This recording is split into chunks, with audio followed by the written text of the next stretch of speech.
коомдо эмне болуп атса ошону айтып турууга милдеттүүбүз биринчиден. Экинчиден мен жалкып калдым.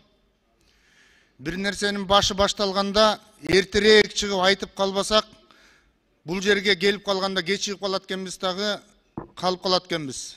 Айткандын оозу жаман, ыйлагандын көзү жаман болуп калып калат экенбиз.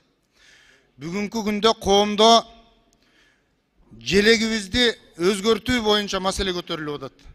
Коомчулукта, интернет булактарында, социалдык тармактарда дээрлик көпчүлүгү каршы болуп аткандыгын мен бүгүн айтып коеюн, урматтуу депутаттар. Эртең бизге келгенде дагы маселе болуп кетпесин. Биз желектен башка нерселерибизди эле жазайлычы.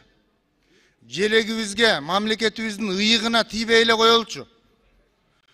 Мына бул жерде мына 30 жылдан бери кыргыз мамлекетинин эң тамгасы болгон жакшынакай желегибиз бул күндүн нуру.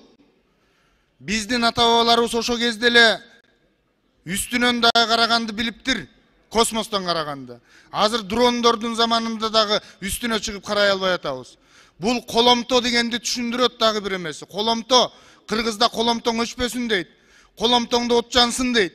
Бул деген оттун, жалындын, нурдун белгиси го. Эгерде биз арбайтып, тарбайтып кое турган болсок, ал лапух болуп калат. Лапух. Кыргызчасы уйгак, орусчасы лапух. Мен ушуну айтып коеюн деп атам.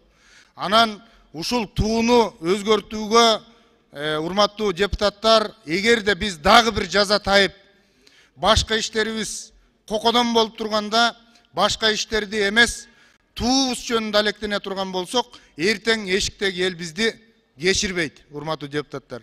Мен ушул нерсени айтып коеюн деп атам. Бул биздин туубуз, мамлекетибиздин ыйыгы 30 жылдан бери эң тамга болуп келатат. Эртең кеч болуп кала электе бүгүн бир айтып кулактар кылып коеюн дедим. Эгерде эртең дагы туу жөнүндө десе, анда кантип кабыл алынган, түсүм эмнени берет, желек эмнени берет, баарын түшүндүрүп, ортоңку трибунадан 10 мүнөт убакыт берсеңиздер, мен сүрөттөрү менен баарын айтып түшүндүрүп бергенге аракет кылам. Рахмат. Рахмат. Урматтуу Мирлан мырза, мен сизге түз эле жооп берейин. Ал жерде туу өзгөрбөйт, эч кандай жаңы элементтер болбойт. Болгону, мына кече биз авторлор менен да жолуктук, туунун авторлору менен. Өздөрү дагы айтып атат, биз баштагы тууну тааныбай калдык, мындай эмес болчу деп. Түндүктүн кандай турганын өзүңүз көрүңүз азыр. Сиз аябай жакшы билесиз мындай кыргыздын элементтерин. Таптакыр башкача. Ошону биз баштапкы калыбына түздөп алып келип коелу деген эле максат. Эч кандай өзгөрүү болбойт. Бир гана ошо тууга бир баштапкы абалда. Сиз азыр түндүктүн бүгүнкү турганын караңызчы, ошол түндүк окшойбу? Күндүн нурларын караңыз. Ошонун бардыгын авторлор өздөрү айтып атат. Үчүнчү микрофон. Рахмат, урматтуу төрага. Туура, ар бир нерсенин туурасы болсо тууралап коюу милдет го деңизчи. Бирок туубуз анда ушул эгемендүүлүк алган жылдарыбыздан бери туура эмес турган туунун астында турабызбы биз?